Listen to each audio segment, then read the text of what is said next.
အား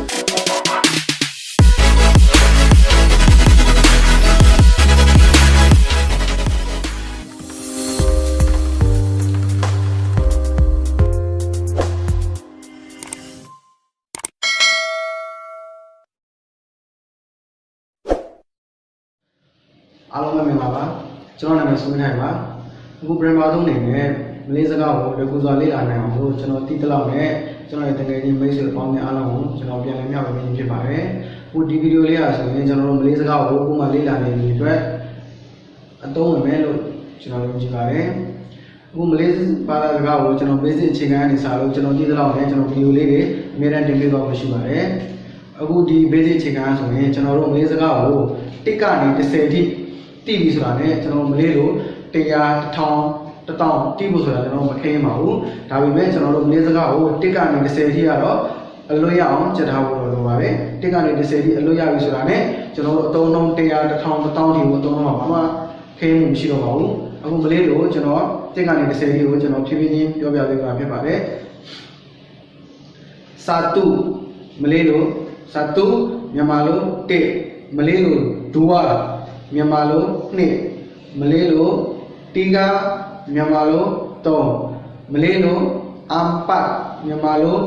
4မလေးလို့လီမာမြန်မာလို့5မလေးလို့အနမ်မြန်မာလို့6မလေးလို့တူဂျိုမြန်မာလို့9မလေးလို့လာပန်မြန်မာလို့10မလေးလို့စမီလန်မြန်မာလို့9မလေးလို့စပူလို့မြန်မာလို့10ဟုတ်ပြီကျွန်တော်တို့တစ်ကနေ30ထိကိုအလွတ်ရပြီဆိုတာနဲ့ကျွန်တော်တို့လုံးဝပဲပူသွားပါပြီအခုကျွန်တော်မလေးလို့တစ်ခေါက်ပြန်ရုပ်ပြပါမယ်အသုံးနှုန်းလေးကိုစာတူဒူဝါတီကာအမ်ပတ်လီမာအနမ်တူဂျိုလာပန်စမီလန်စပူလိုဒါဆိုကျွန်တော်တို့မလေးလို့တစ်ကနေ30ဖြစ်ပါတယ်တကယ်လို့ဒီတစ်ကနေ30ကိုလုံးဝအလွတ်ရပြီဆိုတာနဲ့ဥပမာဆိုကြပါလို့ကျွန်တော်တို့3မြင်တာနဲ့တီကာ9ကိုမြင်တာနဲ့ကျွန်တော်တို့လီမာခုနှစ်ကိုမြင်လာတဲ့တူဂျိုဒီလိုလဲကဏ္ဍတွေကိုမြင်လာတဲ့ဒီပါပေါ့နော်စီရီယယ်မိုမန့်နဲ့ကျွန်တော်တို့တောက်ခဏရအောင်လဲကျွန်တော်ချက်ထားဖို့လိုပါတယ်ဒီ10လုံးပြီးပြီဆိုတာနဲ့ကျန်တဲ့ဟာတွေလုံးဝချက်စရာမလိုဘဲနဲ့တွန်းလို့တောက်လျှောက်ပြီးသွားမှာဖြစ်ပါတယ်အခုဒါဆိုရင်30ဆိုတာနဲ့30ကိုစပူလို့နော်30ကိုစပူလို့ကျွန်တော်တို့နောက်တစ်ထပ်မှာကကျွန်တော်တို့10ကဏ္ဍတွေသုံးတဲ့အခါမှာစပူလို့ပူလို့တွေကိုကျွန်တော်တို့10ကဏ္ဍတွေမှာအများအားသုံးပါတယ်ဆိုကြပါတော့အခု30ဆိုရင်စပူလို့20ဆိုရင်လူဝပူလို့တီကာပူလို့နဲ့သုံးတာ30ကနေကျွန်တော်90ထိဒါပူလို့တွေနဲ့ပဲသွားတာပါเนาะဘာမှလောက်ကြီးထူထူကျက်စရာလည်းမလိုပါဘူးဒီဟာလေးပူလို့မှတ်ထားရပါပြီပူလို့ဆိုတာ10ကဏ္ဍတွေသုံးတာပါအခုကျွန်တော်တို့စက်တိ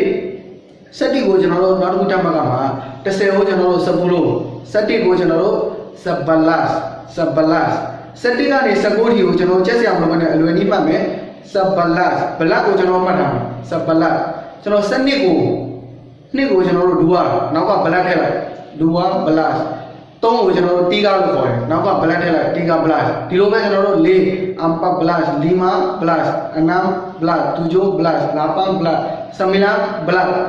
စက်တိကနေ19ဒီကိုဘလတ်မှတ်ရုံနဲ့ခဏတစ်ကနေ30ရတယ်နဲ့ကျွန်တော်တို့20ဒီကတွန့်သူအော်တိုရပြီးသားဖြစ်သွားပါမယ်ကျွန်တော်အခုစမီလာ19ကိုကျွန်တော်စမီလာဘလတ်20ဆိုတာနဲ့ကျွန်တော်တို့ပြောင်းပြီနှစ်ကိုကျွန်တော်တို့ဒူဝါ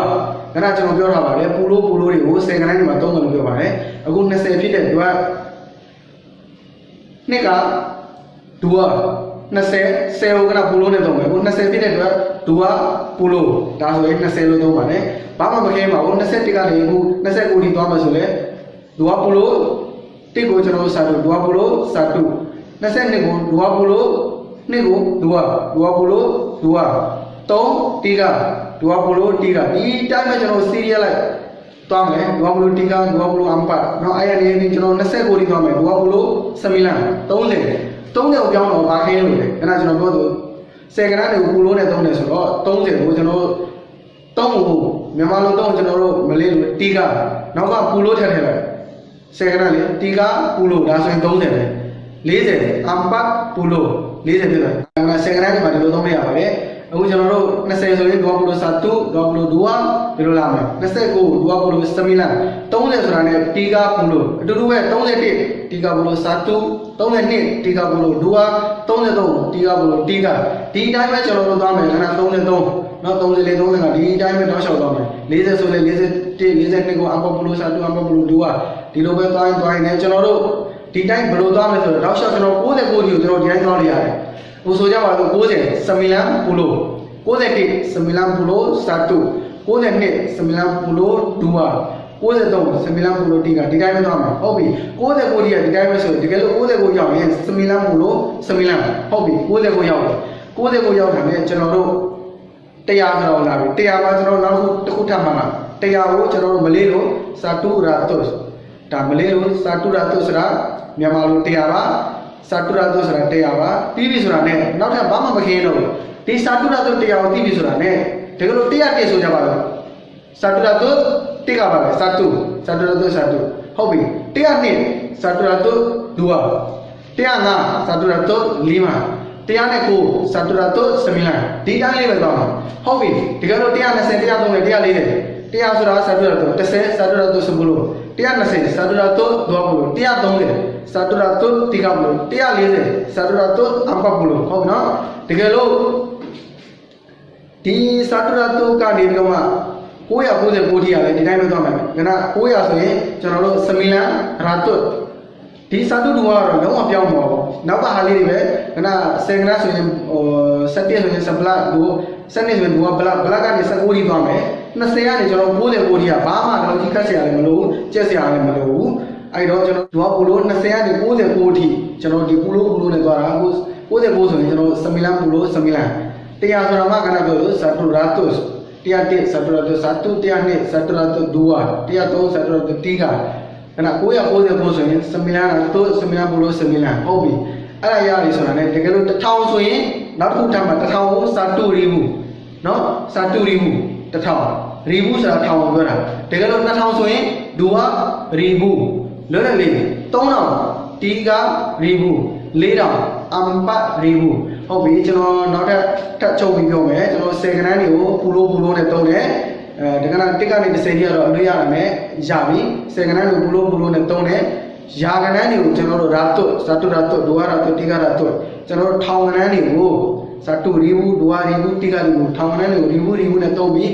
ဒီဗီဒီယိုလေးကြည့်လို့ရှိရင်ဒီအားလုံးတော့နားလည်သွားမယ်လို့ကျွန်တော်ယုံကြည်ပါတယ်ဒီဗီဒီယိုလေးကြည့်ပြီးတော့ရှင်ကိုပြန်ပြီးလေ့ကျင့်ကြည့်ကြပါဘေးလေးအခြေခံနေနဲ့ဒီဗီဒီယိုလေးကိုကြည့်တာနဲ့ကျွန်တော်လွယ်ကူပါမယ်လို့ကျွန်တော်ပြောရင်ဒီဗီဒီယိုလေးအဆုံးသတ်ပါတယ်ဟိုကျွန်တော်ဗီဒီယိုလေးကိုကြိုက်နေတဲ့ဆိုရင်ကျွန်တော် subscribe တစ်ချက်နှိပ်ပြီးအားပေးသွားပါလို့